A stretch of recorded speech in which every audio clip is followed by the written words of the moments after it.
ನೋಡಿ, ಜನೌಷಧಿ ಕೇಂದ್ರ ಜನಸಾಮಾನ್ಯದ ಆರೋಗ್ಯ ಮೇಲೆ ಅದು ಪರಿಣಾಮ ಬೀಳುವಂತ ಒಂದು ಕ್ಷೇತ್ರ ಆಗಿದೆ. ಪ್ರತಿಯೊಂದು ಜನೌಷಧಿ ಕೇಂದ್ರ ಕೂಡ ಒಂದು ನಿಯಮ ಮತ್ತೊಂದು ರೂಲ್ಸ್ ಅಂಡ್ ರೆಗ್ಯುಲೇಷನ್ ಇದೆ, ಅದು ಹೇಗೆ ಇರ್ಬೇಕಂತ ಹೇಳಿ. ಯಾಕೆಂತ ಹೇಳಿ ಜನ ಅದೇ ಏನೋ ಒಂದು ಔಷಧ ಒಂದು ಕೇಂದ್ರದಲ್ಲಿ ಕೊಂಡಲ್ಲಿ ಬಂದು ತೆಕ್ಕೊಂಡು ಹೋಗ್ತಾರೆ. ಅಲ್ಲಿ ಹೋದಾಗ ಅದು ಸರಿಯಾಗಿ ನಡೀತಾ ಇದೆ ಇಲ್ವಾ, ಅಲ್ಲಿ ಏನಾದ್ರೂ ಹೆಚ್ಚು ಕಮ್ಮಿ ಆಗ್ತದಿತ್ತ, ಅಲ್ಲಿ ಮದ್ದು ಬಿಟ್ಟು ಬೇರೆ ಏನಾದ್ರು ಮಾರುತ್ತಾರ ಇದೆಯಾ? ಕೆಲ ಜನೌಷಧಿ ಕೇಂದ್ರಗಳಲ್ಲಿ ನಮಗೆ ಬಂದ ದೂರು ಪ್ರಕಾರ ಬೇರೆಲ್ಲಾ ವಸ್ತುಗಳು ಮಾರ್ತಾರೆ ಔಷಧನ ಬಿಟ್ಟು. ಸೊ ಇದನ್ನು ನೋಡ್ಲೇಬೇಕಲ್ಲ, ನೋಡ್ಲೇಬೇಕು. ಔಷಧ ಬಿಟ್ಟಂದ್ರೆ ಬೇರೆ ಏನು ಮಾಡ್ತಾರೆ ಯಾರಿಗೂ ನೋಡಿ, ಇಷ್ಟು ಸಾವಿರ ಇರುವಾಗ ಇದರಲ್ಲಿ ಎಲ್ಲವೂ ಕೂಡ ಎಲ್ಲ ಕಡೆ ಸರಿ ಹೇಳಲಿಕ್ಕೆ ಆಗುದಿಲ್ಲ.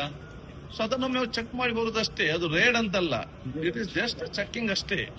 ಎಲ್ಲವೂ ಸರಿ ಇದ್ರೆ ಸರಿ ಇದೆ, ಹೆಚ್ಚು ಕಮ್ಮಿ ಇದ್ರೆ ಅದೇ ಹೆಚ್ಚು ಕಮ್ಮಿ ಇದೆ, ಅದು ಖುದ್ದು ಚರ್ಚಿಸಿ ನಾವು ಸೆಂಟ್ರಲ್ಗೆ ಹೇಳ್ಬೇಕು, ನಿಮ್ಮ ಪಾಲಿಸಿ ಚೇಂಜ್ ಮಾಡಿ.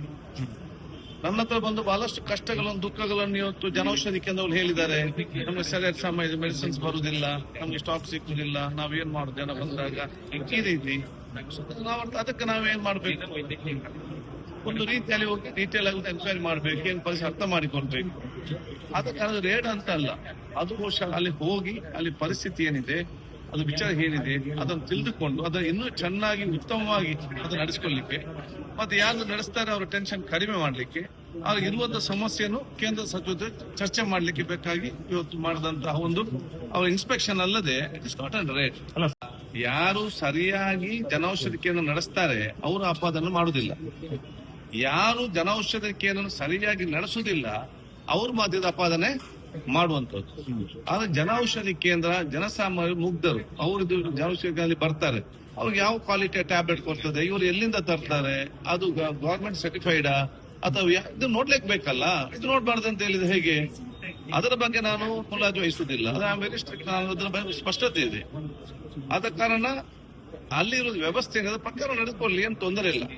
ಯಾರು ಸರಿ ಇಲ್ಲ ಅವ್ರ ಮಾತಿ ಅಪಾದನೆ ಮಾಡ್ತಾರೆ ಹೊರತು ಬಹುತೇಕ ಎಲ್ಲರೂ ಕೂಡ ಸರಿ ಇದ್ದಾರೆ, ಅವ್ರು ಯಾವ ಒಂದು ಅಪವಾದ ಮಾಡುದಿಲ್ಲ. ಬಹಳ ಜನ ನನಗೆ ಬಂದು ಕೂಡ ಹೇಳಿದ್ದಾರೆ, ನನ್ನ ರೀತಿ ಸಮಸ್ಯೆ ಇದೆ, ನಾನು ನಿಮ್ಮ ಸಮಸ್ಯೆ ಬಗೆಹರಿಸ್ತೇನೆ, ಮತ್ತೆ ಜನರಿಗೆ ಮೋಸ ಮಾಡ್ಲಿಕ್ಕೆ ಹೋಗಬೇಡಿ, ಜನರಿಗೆ ನೀವು ತೊಂದರೆ ಕೊಡ್ಲಿಕ್ಕೆ ಹೋಗಬೇಡಿ, ನಾನು ಬಹಳ ಸ್ಪಷ್ಟವಾಗಿ ಹೇಳಿದ್ದೇನೆ, ಅದಕ್ಕೆ ಅನುಗುಣವಾಗಿ ನಡ್ಕೊಳ್ತೇನೆ.